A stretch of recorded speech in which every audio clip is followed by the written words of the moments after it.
One of the things that sort of came to mind when you were saying that you do talk about in the book is that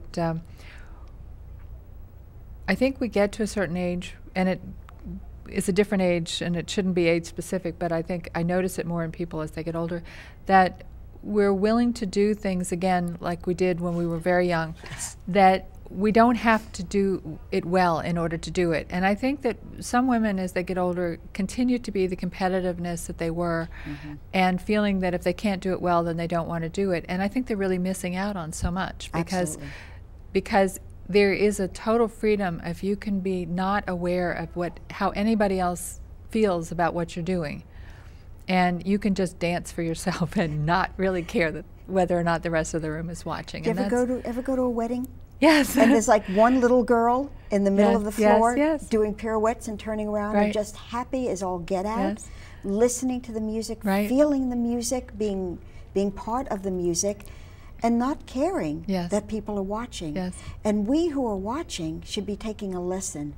Well, I saw a situation like that at the Levitt Pavilion outside of, which is the little outdoor theater that's outside the Westport Library. I remember that there was some music that was playing, and there were two sisters that were dancing, and the one was young enough that she was totally into the music, she was totally into herself, and the other that was 2 years older, it was just enough of a difference that she was she was more conscious of the, it's like they're watching me, and I realized that the difference in age, just that much of a difference in age, where we stop doing that, and I hope we all get to the point where we're able to do something just because we love doing it. As you say, the banjo, does it really matter that you're not fabulous at the banjo, or are not fabulous at the banjo? No. It's mattered that you wanted to play it. That's exactly. But I think that there's the lapse there. I think when we are fortunate enough to hit our 90s, we're free enough again to do what we want to do. I really believe that. In the upper years, much like in the lower, younger years, there was a wonderful picture in my local paper. It was on the front page last week or the week before. A 93, I think, year-old woman sledding down a hill. She lives in an assisted living facility, and she talked the people into buying her a sled and letting her go down the hill. Well, I loved one of the things you said in the book about, there was a woman you were talking about who did skydiving or something at 70, that there gets you reach a certain age, and it's like, what's the risk? So you're going to die. I mean, so you're going to die. It's like, you might as well do what you wanted to do. Well, even I think that absolutely, what's the risk? I think also it goes back to the people are watching me business. Yes. In the case of this woman, it was her 70th birthday present to herself. Yes. Now picture her, she's in line waiting for her turn to go skydiving, and all these younger people are wondering what she's doing in that line. And when they realized that she too was going to skydive, well, number one, she didn't care that they were watching. Number two, they were watching and seeing something positive. So she was being that wonderful role model. Well, one of the things I thought was interesting, when you do the 5 principles, at the end of each of the principles, you also give a list of questions, which I thought were excellent. And they're questions to ask yourself. And one of the ones that I liked particularly was, when you see a woman that you admire, what do you focus on? Do you focus on her behavior, on her appearance, on her age, her attitude, whatever? And I thought that was really fascinating, because that says so much about you, not about the person you're observing, but about you, about what it is you observe. Exactly, and with what attitude you're observing. Yes.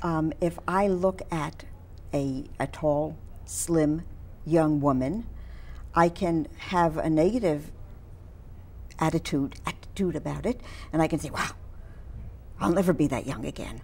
I was never that tall. Or perhaps I had been a Playboy bunny in a former life, and I'm saying, oh, I used to have that, and I don't have it anymore. Or I can look at that young woman with positive eyes and positive thoughts, and take in her vitality. She's standing there in this long line, just like I am, but she's humming to herself. I could do that. Well, also that same thing is true, though, for older people, because I think also we can look at someone who's 90 and say, and think negatively about, oh, I don't want to be have trouble walking like that, as opposed to they're out there walking. Yes. You know, so it's also Absolutely. what you focus on. You know, I don't want to look like that, or I don't want to, you know, whatever. Or, you know, I really like what that this person is doing something with their life and seems so positive. Yeah. And you know, when we look at somebody who's older and we say, I don't want to look like that, or she's with a walker, we are perpetuating the stereotypes. Oh yeah, yeah. It's up to us to start focusing on the positive aspects of every one of us, no matter what age. But I think it starts with focusing on the positive aspects of yourself, because I think that when you notice negative things in others, it's because it's what you're critical of yourself. Oh yeah, absolutely. I work with a group called Women, Etc.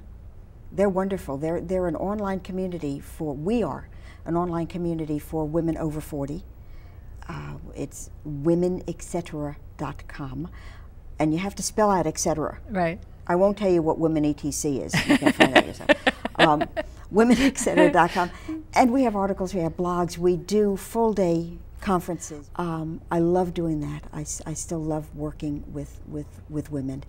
And a lot of your book and the philosophy is about the community of women and developing the community of women. That's one of the other principles. Right. We used to have, what do we call it when we got together in groups of consciousness-raising groups? Right, right. Well, this is what we are again. We're groups of girlfriends supporting each other. Right. And thank you for joining us for Ageless. And remember that when you're in love with your life, you are ageless.